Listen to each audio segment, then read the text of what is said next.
Bismillahirrahmanirrahim. Elhamdülillahi Rabbil alemin.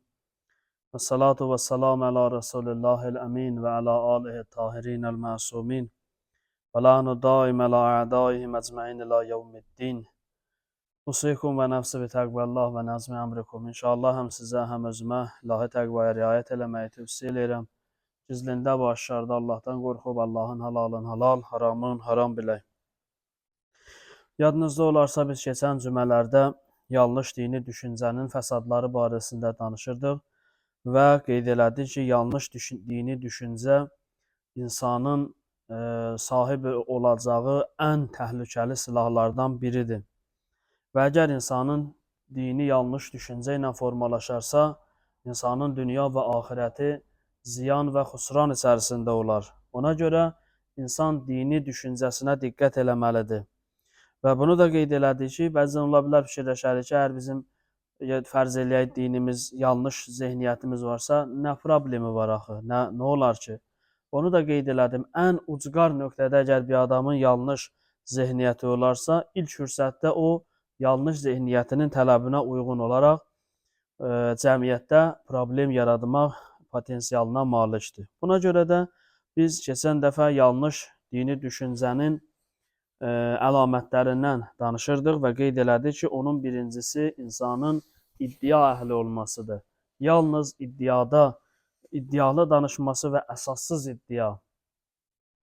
Bugün ikinci bir məqama toxunmaq istəyirəm. Yanlış dini düşüncənin əhlinin ikinci əlaməti onların dinləmək qabiliyyətinin olmamasıdır. Onların yalnız öz dedikləri sözü eşitməsidir və özlərindən başqa heç kimi qəbul eləməmələridir. Və bu məsələ çox önəmlidir ki, Quran-ı Kərimdə Allah Teala öz sifətlərindən danışanda bir sifətinə də səmi' kimi bildirir. Səmi' yəni eşidən, qulaq asan, dinləyən. Bəqərə surəsinin 224, 256 və s.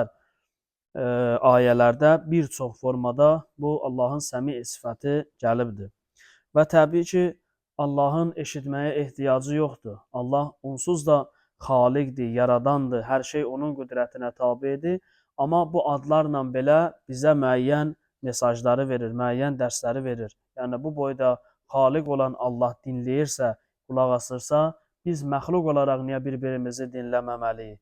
Niyə bir-birimizə qulaq asmamalıyıq? Bu çox önəmli məsələdir. Və inşallah Allah fürsət versə, bəhsin gedişatında görəcəksiniz ki, məsələ nə qədər önəmlidir, məsələ nə qədər ciddidir. Bu məsələ elə məsələlərdəndir ki, bu dinləmək məsələsi dost düşmən, Allah və şeytan hər ikisi bu məsələdə israrlıdır. Məsələn, Əraf surəsi 204-cü ayədə oxuyuruq ki, فَإِذَا قُرِئَ الْقُرْآنُ فَاسْتَمِعُوا لَهُ. Allah Teala buyurur ki, elə ki sizə Qur'an oxundu, ona qulaq asın, diqqətlə qulaq asın və أَنْصِتُوا لَعَلَّكُمْ تُرْحَمُونَ və qulaq asın, diqqətli olun ki, Allah sizə rəhm eləsin. Və yaxud digər bir ayədə, Ənfal surəsi 21-ci ayədə oxuyuruq. وَلَا تَكُونُوا كَالَّذ۪ينَ قَالُوا سَمِعْنَا وَهُمْ لَا يَسْمَعُونَ. Buyurur, o insanlardan olmayın ki, eşitdik deyirlər, amma həqiqətdə eşitmirlər. Qulaq asdıq deyirlər, amma həqiqətdə qulaq asmırlar. Bunlardan olmayın, yəni qulaq asan olun, dinləyici olun, dinləmək qabiliyyətiniz olsun. Peyğəmbər əleyhissalatu vəssalamın bir çox fəzilətləri var. Peyğəmbər əleyhissalamın rəhmətindən, mərhəmətindən, mehribanlığından, gülərüzlüyündən, səxavətindən çox danışılır. Amma Tövbə surəsinin 61-ci ayəsində Peyğəmbər əleyhissalamın bizim diqqət eləmədiyimiz bir sifətinə toxunulur. Buyurur ki, onlar və minhumullezine yu'zunən nəbi, onlardan bir dəstə insan Peyğəmbər əleyhissalamı incidirlər, müxtəlif sözlər danışırlar Peyğəmbərin yanında, zahirən güya Peyğəmbəri belə deyək, yola verirlər, Peyğəmbərin xoşuna gələcək sözlər danışırlar və yəqulunə huva uzunun və deyirlər ki, bu uzundur, uzun qulaqdır. Yəni bu ancaq elə qulaq asır, sadəlöv adamdır. Yəni biz nə dedik, bu qulaq asır. Biz nə dedik, biz bu inanır. Bu formada Peyğəmbər əleyhissalam nə qədər bunlara diqqət eləyir, nə qədər bunlara qulaq asır, nə qədər bunları dinləyir ki, adamlar öz aləmlərində elə başa düşürlər, Peyğəmbər əleyhissalam sadəlövdür. Allah onların cavabında buyurur ki, qul uzunun xayrun ləkum. Onun qulaq olması, dinləyən olması, dinləyici olması sizin xeyrinizədir. Görürsünüz Peyğəmbər əleyhissalamın əzəmətinə baxın. Adam nə qədər tərəfi dinləmək qabiliyyəti var ki, onlar o qədər dinləmədən sui-istifadə edib və deyirlər ki, Peyğəmbər əleyhissalam sadəlöv adam idi. Yaxud digər bir ayədə ki, Tövbə surəsində buyurur: "Və in ahadu minəl müşrikin istəcarəkə fəəcirhu hətta yəsmə'a kəlaməllah." Müşriklərdən biri gəlib sizdən aman istəsə, zaman istəsə, ona vaxt verin, ona şans verin ki, Allah kəlamı eşitsin. Yəni, kəlam eşit, dərhal gəldi, sən qəbul elədin, Bismillah, gəl qoşul sıralarımıza, yox, vaxt ver, qoy getsin, düşünsün, axtarış eləsin, başa düşsün nə var, nə yox. Bu, dinləməyə verilən Allahın verdiyi dəyərdir. Amma əks tərəf də bu cürdür, şeytan tərəf də bu cür eləyir. Və qaləl-ləzinə kəfəru, kafirlər dedilər, birinci tərəf Allahın sözü idi ki, Qur'ana qulaq asın. Qulaq asırıq deyib, qulaq asmayanlar kimi olmayın. Peyğəmbər əleyhissalam kimi çox dinləyici olun və bu insanların xeyrinədir ayə buyurur. Burada isə kafirlər deyirlər, la təsma'u lihazal Qur'an. Bu Qur'ana qulaq asmayın. Fəəlğəv ləəlləkum təğlibun. Hay salın, bəlkə siz qalib gələrsiniz. Eləcə də cəhənnəm əhlinin xüsusiyyəti bu idi. Cəhənnəm əhlinin fəryadından biri belədir. Ləv kunnə nəsmə əv nəqul ma kunnə fi əshabis sə'ir. Mülk surəsində. Əgər biz eşitsəydik, yaxud düşünsəydik, cəhənnəm əhlindən olmazdı. Görürsünüz, cəhənnəm əhlinin xüsusiyyətindən biri onların dinləmək qabiliyyətinin olmamasıdır. Onların dinləyən olmaması onların cəhənnəm əhli eləyir. Niyə dinləmədik biz? Niyə qulaq asmadıq biz? Bu cəhənnəm əhlinin xüsusiyyətidir. Düşmən də təhrik eləyir ki, Peyğəmbərə qulaq asmayın, haqqa qulaq asmayın. Cəhənnəm əhli də deyir ki, biz qulaq assaydık, belə bəlaya düşməzdik. Furqan surəsində İbadur-Rəhman ayələri var. Allahın bəndələri, Rəhmanın bəndələri. Orada xüsusiyyətlər sayılır. Kimlər Allahın bəndələridir? Onlar ki, əl-ləzinə yəstəmi'unəl qavl fəyəttəbi'unə əhsənə. O insanlar ki, sözlərə qulaq asarlar, ən gözəlinə tabi olarlar, ən yaxşısına tabi olarlar. Yəni, Allah bəndələri yalnız öz dediyin deyib durmur. Heç kəsə qulaq asmıram, yalnız mən deyən düzdür, yox. Qulaq asır. Tərəfə şəxsiyyət verir, önəm verir. Təbliğin yollarından biri də budur. Qarşı tərəfə dəyər vermək, onu dinləmək. Ayə buyurur ki, Allah bəndələri o insanlardır ki, sözə qulaq asarlar, ən yaxşısına tabi olarlar. Bu, Quran-ı Kərimin ayəsidir. Amma yanlış düşüncə, yanlış dini düşüncəyə sahib olan insanlar deyir ki, yalnız mən deyən düzdür. Yalnız mənim ağamın dediyi düzdür. Yalnız mənim dediyim alimin sözü düzdür. Ki, belə deyil. Alimlər özləri bu iddiada deyirlər. Alimlər deyirlər, araşdırın, axtarın ki, kimin sözü önəmlidir, həqiqətən nəfsə xoş gələn yox, həqiqətən də ağla, məntiqə, müvafiq hesab edirsənsə, onu qəbul elə.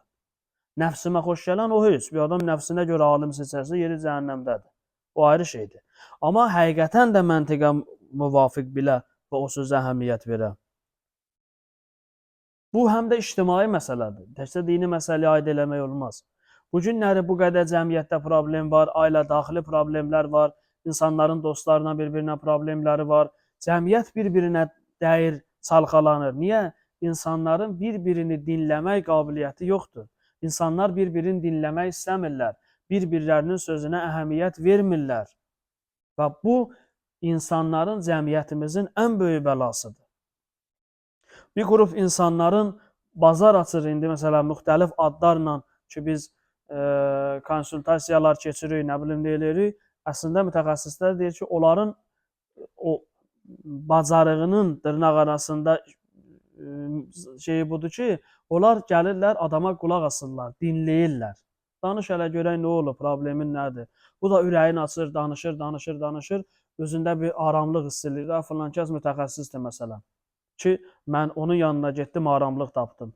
Əslində, bu çox yaxın zamanlara qədər bizim cəmiyyətimizin adi halı olub ki, insanlar bir-birlərini dinləyiblər, dərdli-dərdlini dinləyibdi, tərəf tərəfi dinləyibdi, iki düşmən bir-birini dinləyibdi, görək hələ kim düzdür, kim səhvdir. Amma bu gün o yoxdur. Dinləmək qabiliyyətimizin olmaması, daha doğrusu dinləmək o mədəniyyətinin bizim aramızdan getməsi nəticəsində həm ailə dəyərlərimiz bir-birinə dəydi, həm ictimai dəyərlərimiz bir-birinə dəydi, həm dini dəyərlərimiz bir-birinə dəydi. Artıq dünənlərdə mən bu sözü dedim, yayında ondan əvvəlki söhbətimdə bunu qeyd elədim. Artıq bugün insanlar alimlərdən ixtilaf amili kimi istifadə edirlər. Din rəhbərlərindən, müctəhidlərdən ixtilaf amili kimi bir-birlərinin təhqir eləmək üçün, təni eləmək üçün bunlardan istifadə edirlər ki, belə olmamalıdır. İslamda müxtəlif nəzərlərin olması İslamın zənginliyinin göstəricisidir. Nəinki ixtilaflı olsun. Burada sadəcə bir şey var. Kim nəyi qəbul edir, onu da əməl eləsin. Əlbəttə, sərhədlər çərçivəsində. Yanlış düşüncəsi olan insanlar, onların dini ancaq öz ağıllarıdır, dırnaq arasında. Yalnız öz istədiklərin yeritməkdir. Buna görə də bu məsələdə diqqətli olmaq lazımdır və Allah Rəsulü bu məsələyə diqqət edir ki, insanlar həm Allahın kəlamına diqqət eləməlidirlər, həm bir-birlərinə önəm verməlidirlər, diqqət eləməlidirlər və əgər insan qulaq asmazsa, tərəfi dinləməzsə, nəticəsi nə olacaq? Mülk surəsində deyilən, nəticəsi bu olacaq, adam cəhənnəmə əhl olacaq. Nəticəsi bu olacaq, ictimai dəyərlər bir-birinə dəyəcək, ailə dəyərləri bir-birinə dəyəcək və hamı da bir-birini ittiham eləyəcək. Halbuki ittiham eləməliyik bir-birimizi, amma bir-birimizi dinləmədiyimizə görə, bir-birimizə zaman ayırmadığımıza görə, bir-birimizə vaxt ayırmadığımıza görə. Ona görə bu məsələ çox önəmlidir. Biz istənilən din mənsubu ilə, istənilən məzhəb mənsubu ilə ona qulaq asmaq, əgər şansdırsa, mən demirəm gedək oturaq axşama qədər ancaq müxtəlif adamlara qulaq asaq, özümüzdə çaşdıraq. Xeyr, sadəcə şərait yarandı, şans yarandı, qulaq asaq axıra qədər. Bəlkə bir yaxşı söz deyəcək, bəlkə bir məntiqli bir söz deyəcək.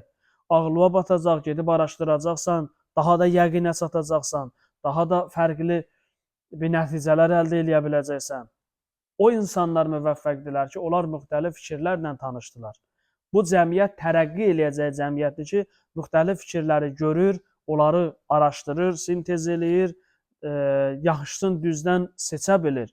O cəmiyyətdə ki, yeknəsəqli yoldur, yalnız mən deyən düzdür məntiqi ilə yanaşdılar, o cəmiyyət həmişə geri qalacaq.